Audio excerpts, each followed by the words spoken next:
Hello, everybody. Shalom Nikulam.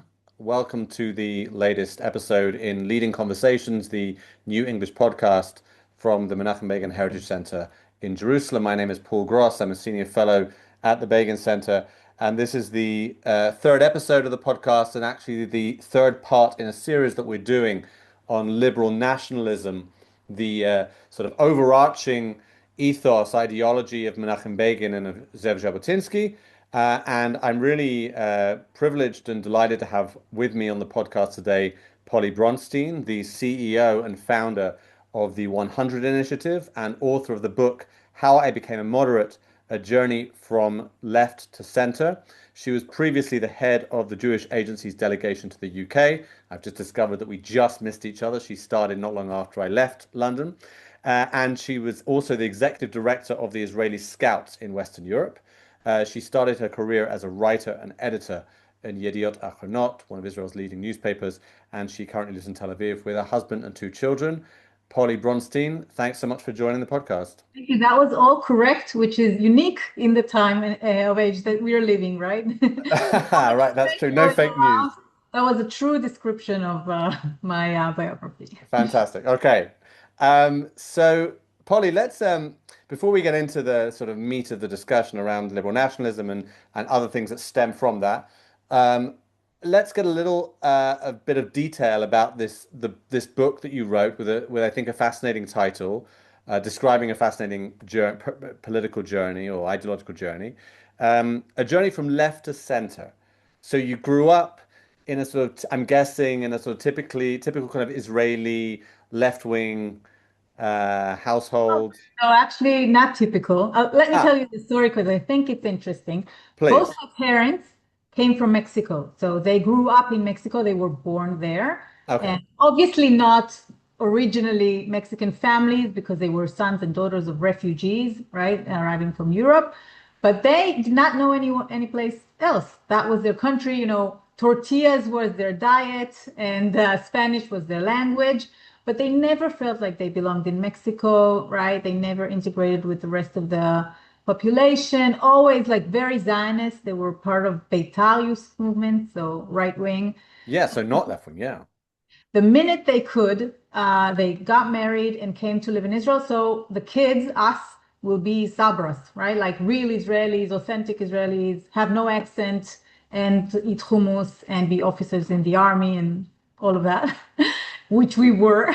Yeah, it's like my kids. My kids are my Sabras. Yeah. Exactly. And but we were like designed to be Zionists. And what was interesting is my dad, he grew up Beitar, so right wing, and his lesson of being a minority in a land that isn't his, right, in Mexico, was here in the land of the Jews in Israel. We need to always be a majority. We need to, control our destiny and be responsible of our future and make sure we are always the majority. So he was like more right. And my mom, she translated the lesson of being a minority in Mexico very differently because she came to Israel and discovered that there are Arabs in Israel. And so she did all the way from the right to the left. And her lesson was, in the land of the Jews, minorities should always feel that they're not discriminated against and they should feel that they belong and that they are equal. So I grew up with both lessons, right? Jewish, democratic, but being a teenager, I became very, very leftist, like extremely left and extremely political and extremely leftist. And this is how I grew up. And later on in life, when I came back from my life in London, which you told about, I joined like the professional left. So 10 years ago, when I started my journey, I was head of a leftist organization called One Voice that was Mm, Israeli Palestinian, right? yeah, I remember it. One Voice was interesting because he wanted to raise the voice of both Israelis and Palestinians, the moderate voice on both sides of the fence towards a two-state solution. Yeah. And so my book and my story kind of starts there because I don't know, should I get into it? Yeah, I mean, I just want to ask. I mean, I think we're probably a similar age, and I think your when you talked about your rebellious teenage years and being very firmly on the left, that presumably is the 90s and Oslo, Exactly. and when there was really when being on the left had real, firstly, it's not like it is now, where the left is such a, is either an insult, depending where you're coming from, is either an insult or just, a sign that you're part of a very small minority of Israelis. Then it was, the sort of almost the triumphant side of Israel, right? The side of Israel that was in government, and their vision of the future seemed to be panning out. I think you're describing it very well, and I will add to that I think during the 90s, also in the latest 80s, a lot of new ideas were coming to Israel from the West, from America, ideas about human rights and civil rights and women's rights and minority rights and so on. And a lot of money came with it, right? And the new Israel Fund was founded, and it started a lot of new organizations in Israel, like B'Tselem and the Society for Human Rights, and later on the Israeli Democratic Institute. And you're right, it was like the golden age, the 90s, of the Israeli left. We had the basic law of human dignity and Oslo Accords, obviously, and what we call the judiciary revolution of... Yeah, the judicial revolution, yeah. Constitutional revolution, yeah. Exactly. So Israel, if it was a ship on the 19th, it would started to sail really far to the left. And I was absolutely part of it. And you're right, it was like the consensus. And it was clear that that is like the truth. And this is where the world is heading. It's becoming more and more liberal. And we were part of the journey to the truth and to what is right. But then I think around the disengagement, more or less, new ideas were coming in from America again, but this time they were like conservatism, say, and libertarianism, and it also came with a lot of money, and new organizations were started to be founded in the right, and all of a sudden you had a huge ecosystem of right-side organizations that took the Israeli ship from 2010 onwards, like started moving to the right. And all of a sudden, the Israeli ship was sailing really to extreme right. And I think that's when I realized that we are out of balance and Israel needs to restore the center. But when I say center, I'm not talking about a centrist party. I'm talking about this, this ethos, this value-driven ethos in the light of the Declaration of Independence of a Jewish and democratic state that both left and right were part of at the beginning of Israel. And it collapsed, just didn't, like our backbone just collapsed because of the big moves that Israel made. That's really, really interesting. So I mean, I'll explain to our listeners that one of the reasons why I wanted to have you on as part of this series was that I'd read in some things that you'd written, and also in looking at your organization, the 100 Initiative, on the website. It was fascinating to me that you located the center in, or informed by, if you like, this idea of liberal nationalism, of both liberalism and nationalism, and of the fact that the two of them are sort of mutually reinforcing, right? When you asked me to join you on this podcast to talk about national liberalism, I was very excited because it's exactly what we are promoting, but I want to explain it in our language. Please do. 100 Initiative has like a way of looking at it that says that, how I said that there was a center in Israel and it collapsed, and Israel was divided into two camps that are, full of hate of each other and are like complete in rivalry and so on. And we think, let's call these two camps left and right, although they are not left and right. You know that it's much more complicated. Yeah. It's always a problematic labeling, but yeah. Like a more, I think, accurate description of the two blocks in Israel will be the Bibi block and the anti-Bibi block, but yes. I will not use that. I will talk about left and right, and I will say that the right is like a circle, and also the left is like a circle. In what way? That circles have one center, That's like their geometrical definition, that they have one center. And I would argue that the right has many values, but it has one value in the center that when it comes to tension with other values, that value in the center always wins. And that is Judaism, for that matter. And on the left, again, there's many values, but if they come in contradiction with the main value in the center of the left, which is democracy, democracy will always win.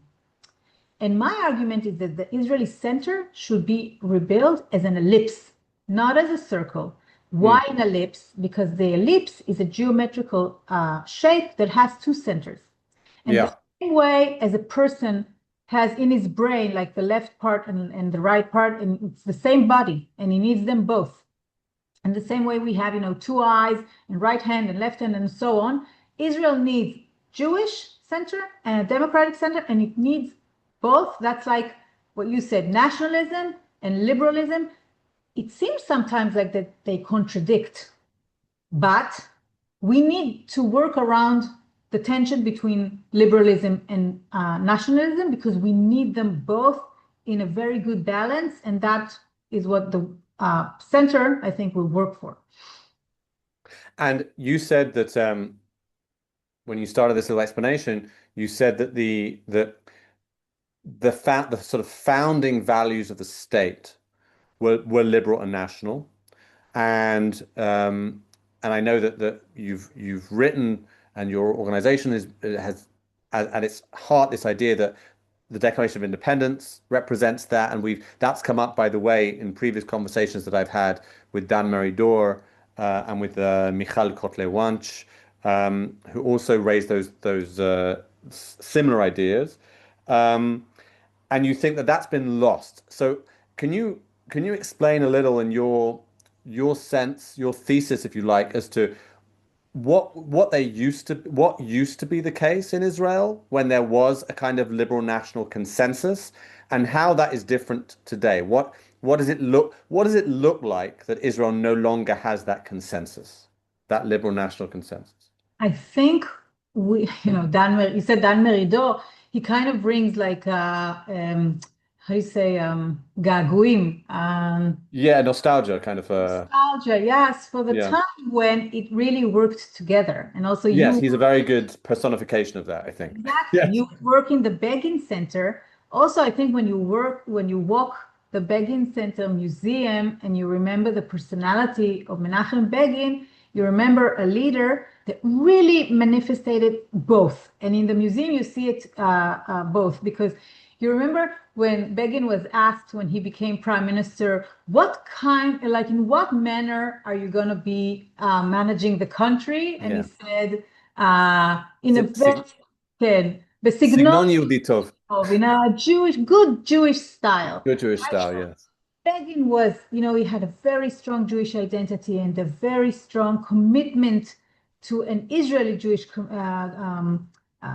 identity. And also, I think he was secular, but he has so much respect to the Jewish religion and so on. And at the same time, was like a very hardliner liberal, right? Yeah. And so I think he embedded the persona of Israel that had both. And we no longer have that, because, when you look at the left side of Israel, which is really shameful, because there's a lot of people on the left that have, I think, drifted away from their Jewish identity, despite the fact that their parents and their grandparents still kept, even though secular, Jewish traditions and Jewish roots and Jewish culture and so on. But because the right side of Israel took monopoly on Judaism, and what they see today is a very aggressive, very political, very corrupt, coercive Judaism. So they disengage. They just, walk away from it. And so in my city of Tel Aviv, I was counting on the city and the country to help me raise Jewish kids in a simple way, because this is right? This is why we live here. You come from London. I lived there for a while. If in London, you don't decide that you are marking Yom Kippur, you don't know it's Yom Kippur, For sure. right? So the whole point of living in Israel is that you don't need to to act on it. You just live Mm. here and you feel Jewish and your children are being raised Jewish. We lost that. I mean, the educational system of my kids lost that, and Tel Aviv doesn't have it. And at the same time, on the right side of Israel, the commitment to liberal values and to democracy has almost diminished. It's Mm. like it's a bad thing because it's so identified with the left, and Yeah. also because it seems like the right is consumed with the need for power, complete power. And in democracy, as it's a basic thing. Nobody has complete power. And when you have a government that is all about, no red lines, no nothing in its way to complete power, then democracy is the first thing that is being thrown out of the window, and so on. So I think today it's like you need to choose. It's a zero-sum game, and who's going to win? The Jewish part or the Democratic part? The nationalism or the Liberalism. liberalism? Yeah. And that's what we're fighting against, because in the 100 Initiative, we absolutely believe that there are ways to keep them both. That's what we're doing. Yeah. Like, and I can share with you some of, the concept that we are developing and the operating system that we're writing for Israel that will make sure that Israel keeps both sides. Also, just one more thing, Paul. We talk about nationalism and liberalism as like part of the ellipse, but I will say it's almost everything. Israel needs to be East and West. It cannot choose between being part of the Middle East and part of the Western world. So it needs to keep being both. And it needs to be conservative and liberal, and it also needs to be modern and technological and so on, but traditional. So many values that we think that we need to choose between both, we absolutely should not choose from. Israel needs to keep both its sides. So so I want to definitely explore that with you in a second. I want to say that it really speaks to me what you're saying about um, the way that the two sides, if you like, of Israeli politics have are sort of coalescing around one of the poles at the expense of the other. And if you think back to, Menachem Begin, the leader of the so-called right, although interestingly, Dan Meridor always makes the point that Begin himself never actually used that phrase right wing, even though like his successors did and do, and fair enough.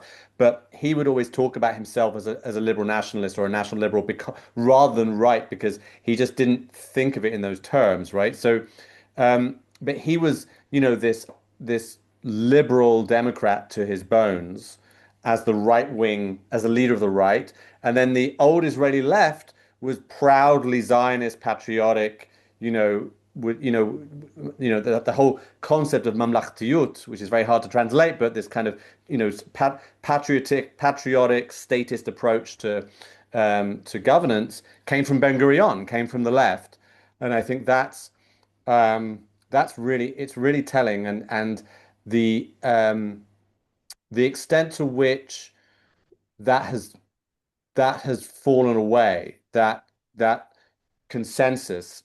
It makes It's sense to me that would be at the heart of some of the problems that we face. But I'm interested in this. You talked about how it's not just liberal and national, also East-West, um, and modern and traditional. And on your website, I saw that there's a quite a nice little way of putting it, where you talk about instead of having an either or approach, you have a both and, right? So not either slash or, both slash and.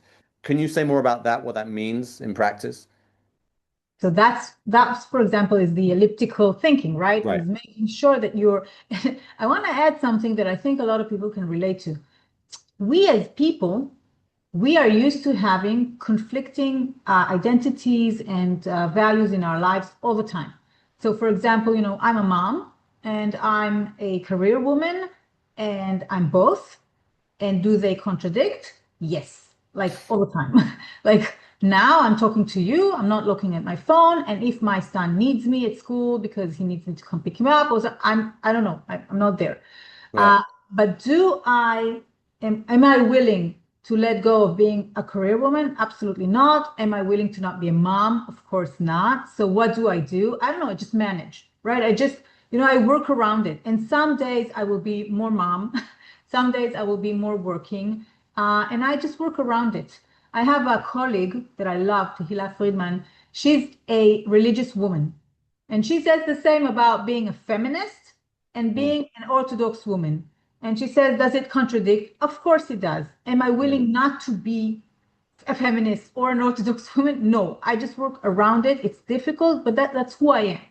So we are used to having contradicting things in our lives and in our identity. And we know that we need to make compromises all the time, and it will never be perfect, and we will never choose.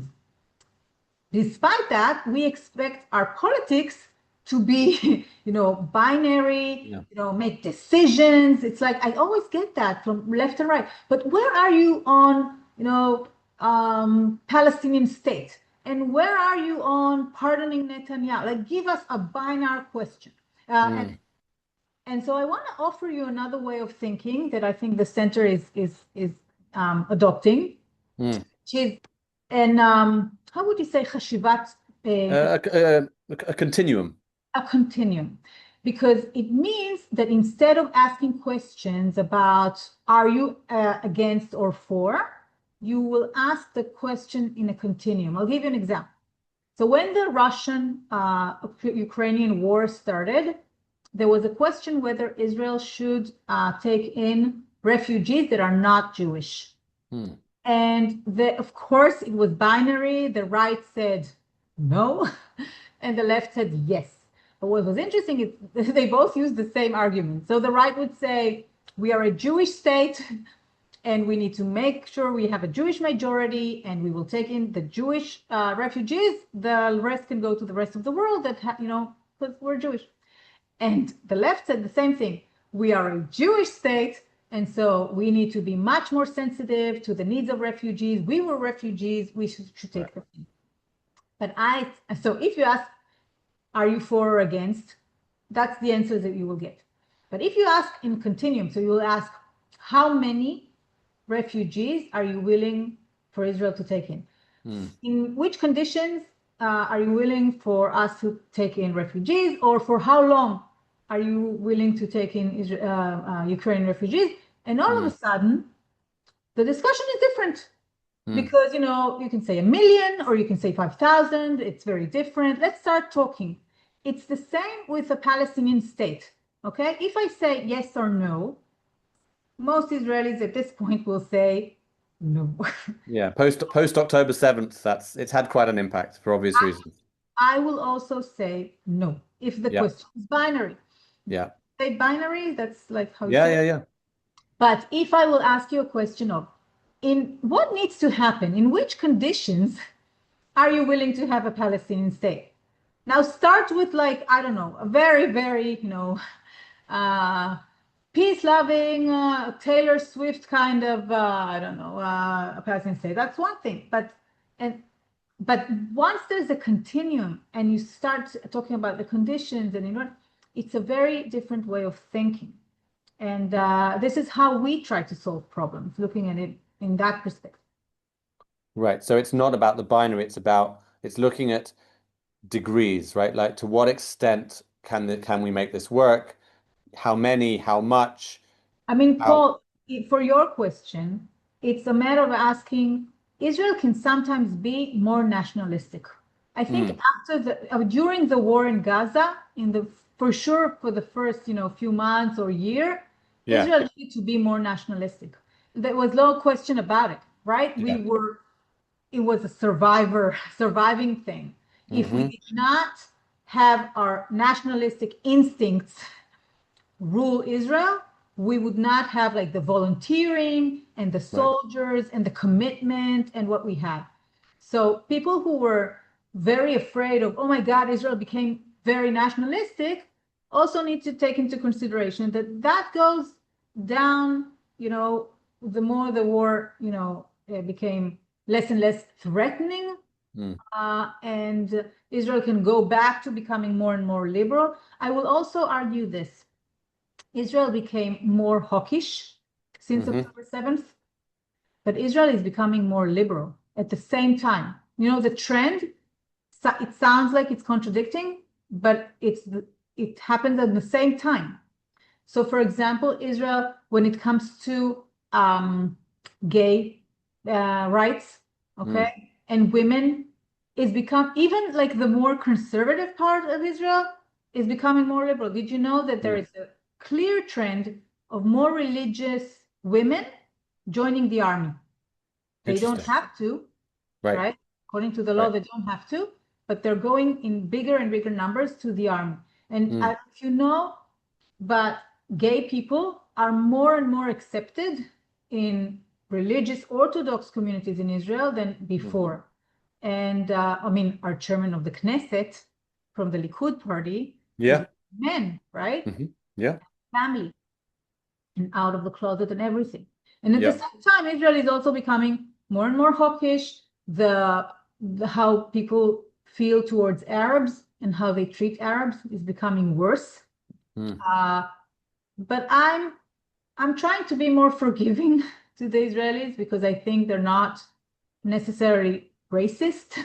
I think they are afraid.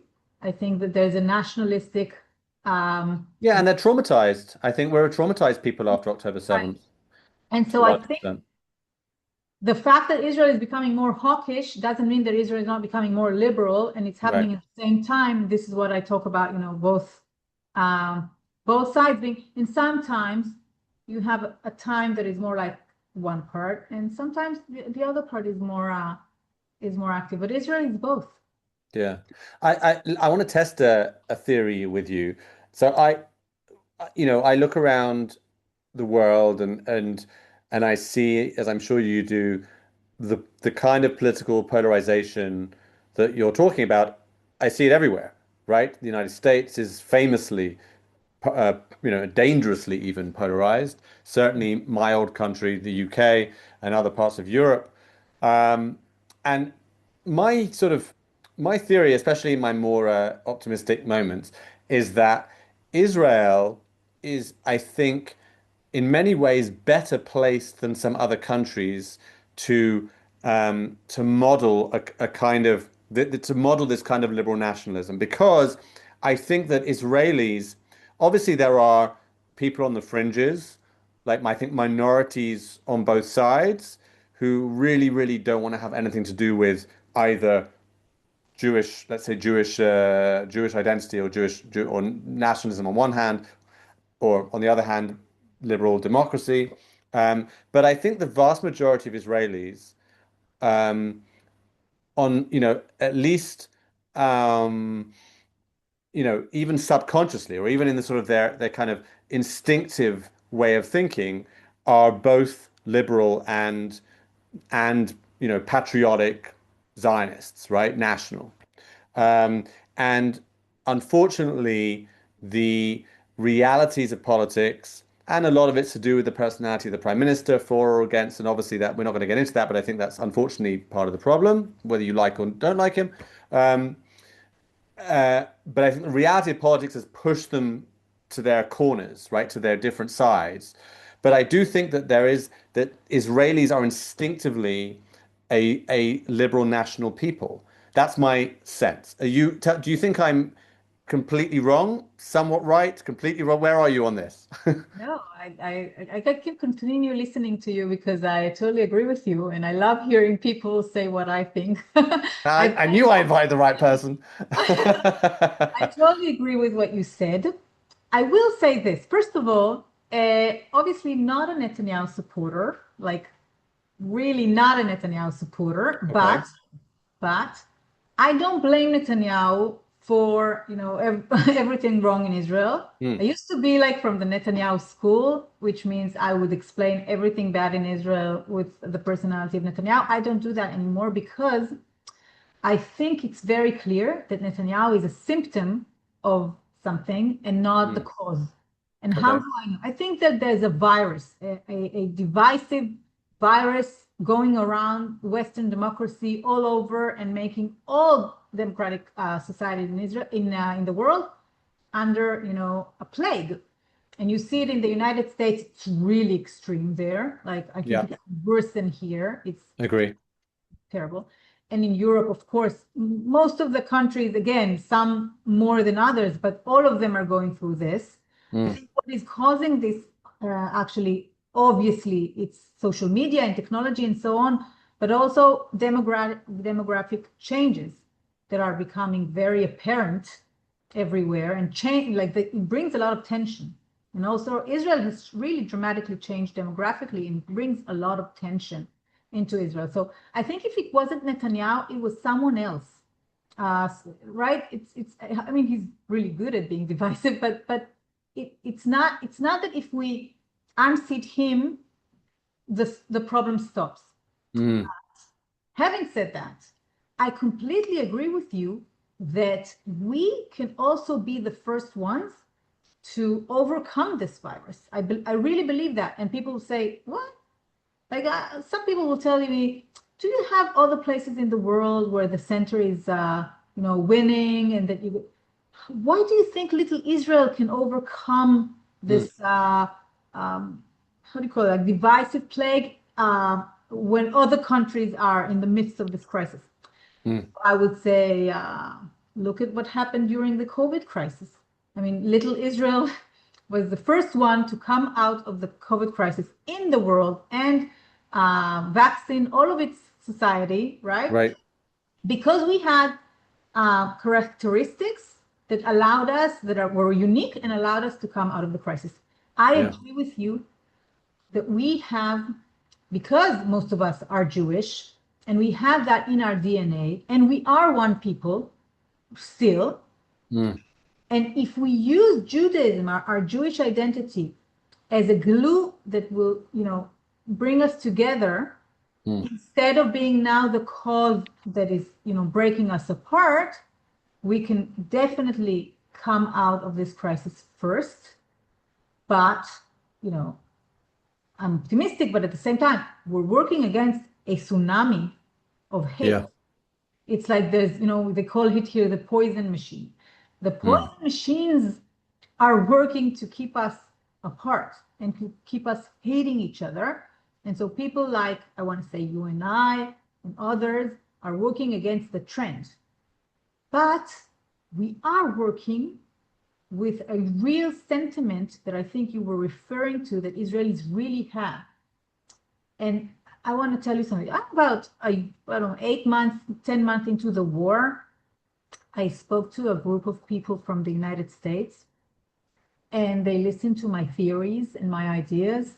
And one of them says, I agree with everything you said. It's just so deep and so, like, complex and so on. I said, but it's not going to work because you can't put it on a bumper sticker.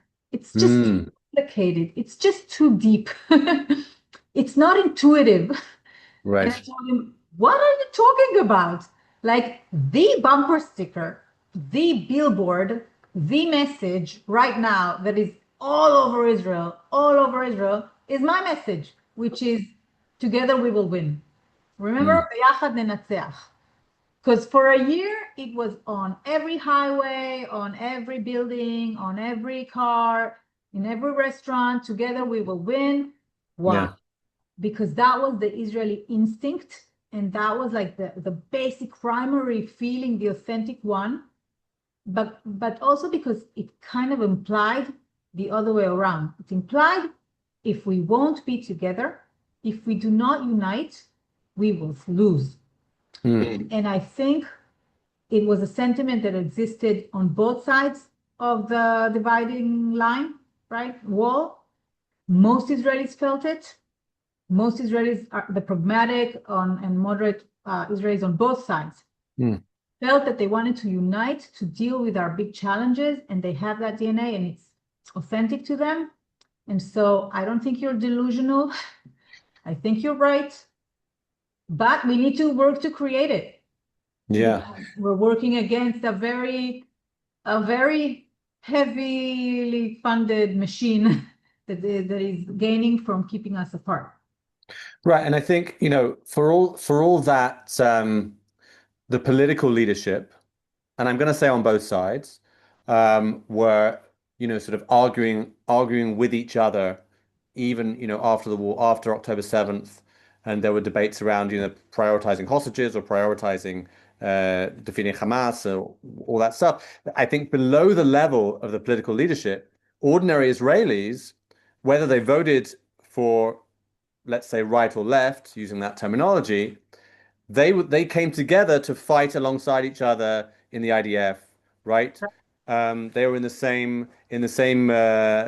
know, in the same army, fighting in the same brigades and the same platoons, in the same divisions, and they weren't, not looking out for their comrade because he voted for a different party. And I think by the same token, you can look at, if the very divisive period before October 7th, the judicial reform, when you know the the enormous anti-reform, anti-government, I guess, demonstrations, those people were holding Israeli flags and singing Hatikva and bringing with them copies of Megillat Ha'atzmaut, the Declaration of Independence, right? Which is not what you see in anti-government protests in other countries where they're trashing the flag and trashing the country's history and whatever. It was the opposite. It was patriotic protests. And on the other side, the pro-government protests were also holding an Israeli flag and were also, doing so in the name of the country. And they had different visions of the country. And that's I guess, part of the problem. But there's like this overarching Israeli ethos, this patriotism which unites the sides, which I think is not necessarily the case in other countries. I completely agree with you. And I think one of the problems is that when divisiveness like this occurs, and we both sides live in a bubble where they see reality completely different, and they see the face of the other bubble, right? The other camp, like they see the worst side of them. Let me tell you an interesting story. Maybe I think you will like that.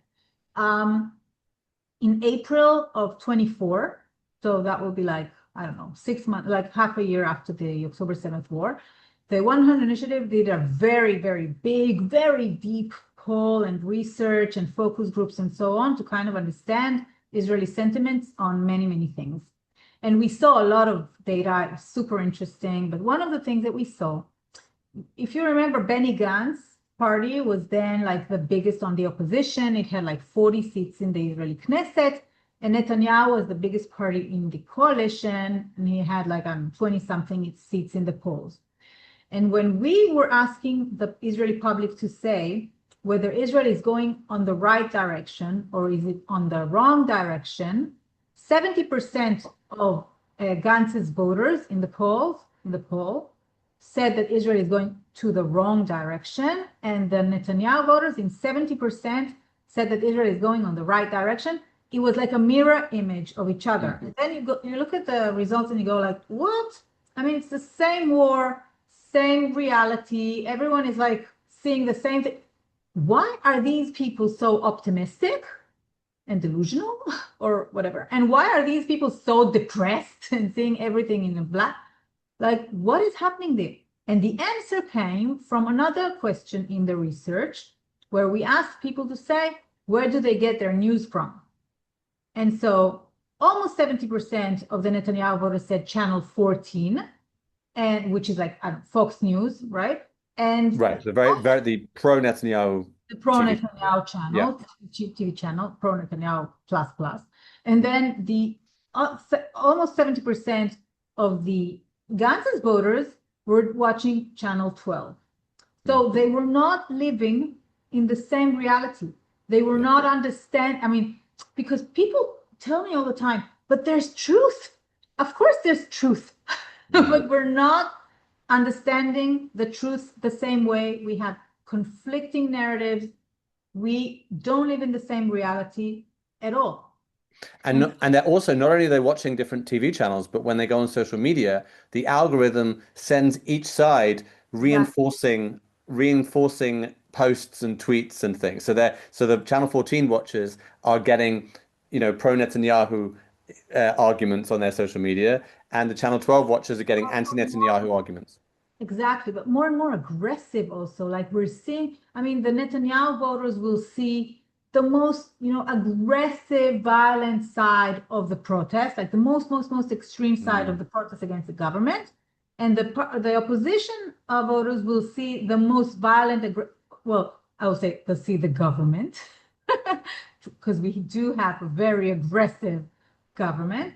And so, but I saw that. I don't know if you, the listeners, saw that, but I saw what you did.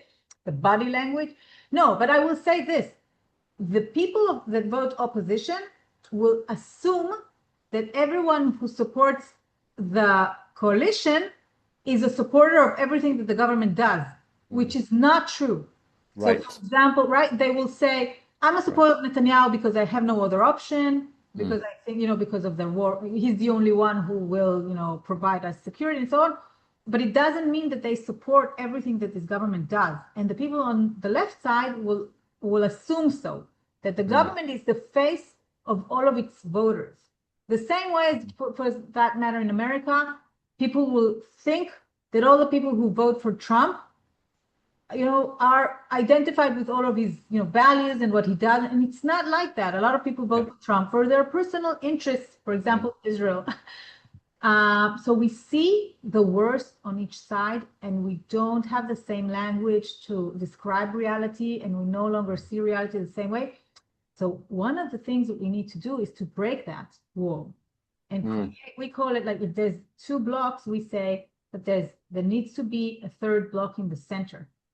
And this block needs to be our people that are currently on both sides, and need to start looking at reality together. And you do that by talking to each other and creating a joint platform, and explaining to each other our fears and our concerns and how we see things.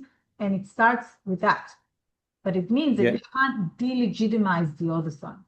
Yeah, I think it's a really good point, and I think it's really unfortunate when people equate the voters with the party or person they're voting for, because, as you said, it's not like that at all. And I think it's the same. Obviously the big debate right now is this issue of Netanyahu asking for the pardon from the president, and not getting into the rights and wrongs of that, but the people, someone who supports Netanyahu and might instinctively, want him to get the pardon and want him to be freed of the trial and whatever, because they think he's the best person to lead Israel for whatever reason. Maybe as you said, just because they think there's no one else around. They might not think he's perfect. They might have all kinds of criticisms of him, but they just think that he's the best option.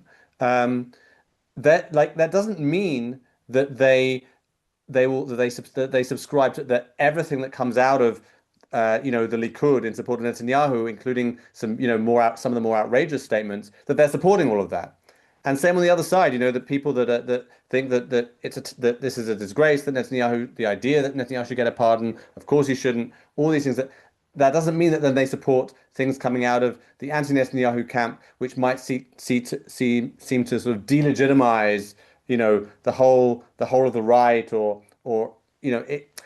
there's so much nuance when you actually speak to people, rather than just looking at what the parties are saying in their attention-grabbing headlines. Absolutely. And in the 100 Initiative, we have leadership programs where we bring together people who are very influential.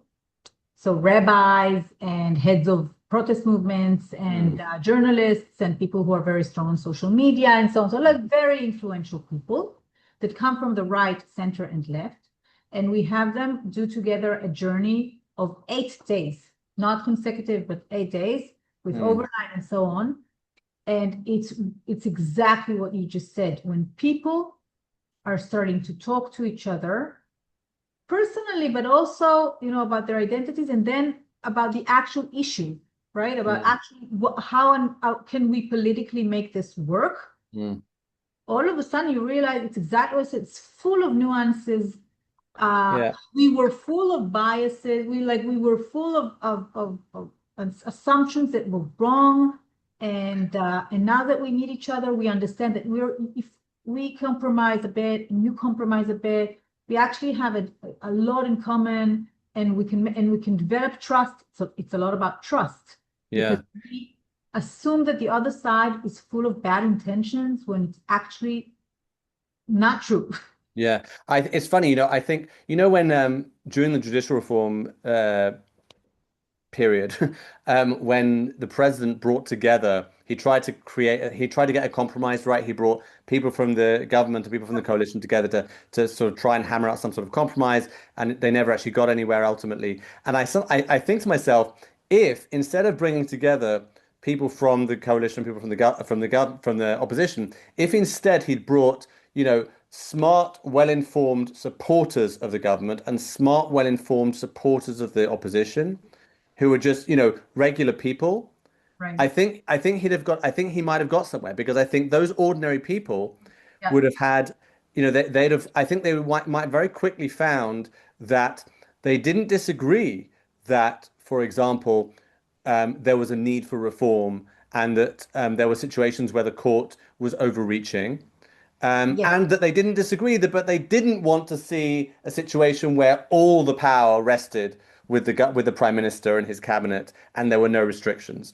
And then I think that once they realized that they both agreed with that, it would, things would develop from there. You are absolutely right. I remember during like 6 weeks after Yariv Levin, the Minister of Justice, gave the press conference where he declared the judiciary reform, my organization laid out another reform, which is a balanced, healthy reform. We went to all of the five. He had 5 points in his plan. Yes, I remember. Yes. Right, reform, and we said yes, we need to address this point, but not like this. Let's do it like this, not like what you offered, but here is so we acknowledged what the right wing was angry about and right about, but we also acknowledged the true fears of the other side that said, no, this is like crazy, this is too much, this is going to neutralize the Supreme Court. And we laid out, and I want to say, most Israelis, if they had to sit together like a jury, right, in court, would find a compromise that most Israelis can feel very comfortable with. It wasn't at all about a reform. It was about politics, and the fact that each of the sides have a very extreme, loud, aggressive base of voters that makes a lot of noise and is very influential on the politicians. And you get a very aggressive politics when you can actually get a lot of things done if you are just, not about the identity and the fight, but about actual problem solving. Yeah. Okay, so we've established that you and I basically agree, which is very nice. But I want to ask, let's finish with this. One of the things I like about your organization and the website is that it's not just theory. You're actually coming out with proposals, with ideas.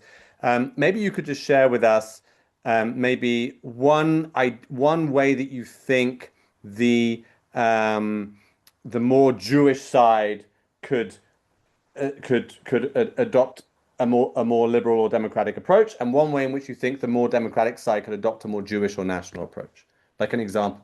I love it. Okay, so in my organization, we offer a new operating system for Israel that we call 50-30-20.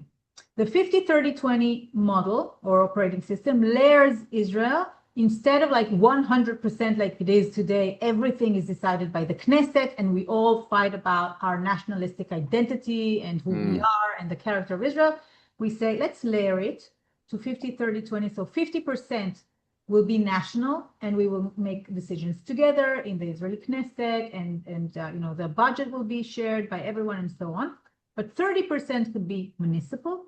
So budgets will go down to the municipal level, and decision-making will go down to the municipal level, and 20% to the community. Let's develop communities that are strong and making decisions and taking responsibility for their own and so on. So for religion and state, which is what you asked, right, about Judaism, I will argue that if we layer Israel in that term, then a lot of the tensions that we have today, we don't need to have. We don't need to be fighting about public transportation on Shabbat because Bnei Brak and Jerusalem are not like Tel Aviv and Ramat HaSharon. It's not the same. So if you bring down the decision making to like the community level or municipal level, all of a sudden, if we have public transportation in Shabbat, it doesn't mean that and so on. So a lot of, I'll just give you an example. Our government here felt about kashrut, kosher food on Pesach, what we call chametz bePesach, right, in hospital. Yeah. I mean, come on. If you are a woman giving birth in Bnei Brak, in the hospital, or in Tel Aviv hospital, it shouldn't be the same. So for example, in Tel Aviv hospital, you can have special rooms or departments in the hospital where you say, this is kosher, and you cannot bring food that is unkosher in Pesach to those specific rooms. And the rest of the hospital is free. It doesn't mean that you provide non-kosher food, but if you come in with your snack, nobody will look in your bag. But at the same time, in Bnei Brak, right, the hospital is all kosher for Pesach, and you understand that if you're giving birth there, you will need to comply with the rest of the community. And I can give you like many examples like that. But the bottom line is, I want to say this, and this is really important to me. We feel in my organization that Israel needs more Jewish identity, not less. But it needs less coercion. Coercion, you say? Coercion, yeah. Coercion. So we say more Judaism, less coercion. Let us do it our way. Because in Tel Aviv, I feel our schools need much more Judaism, but our kind of Judaism, pluralistic Judaism, secular Judaism, Zionist Judaism, but don't force us to do it in an Orthodox way or religious way or your way, because it also goes the other way around. The more coercion you have, the less Judaism you will have.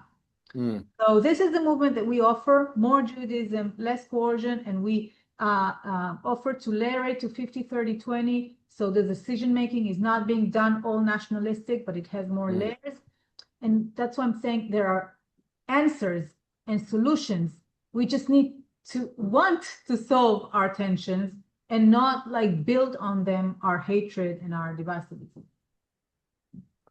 Okay, well, I think that's a nice optimistic way to end the conversation.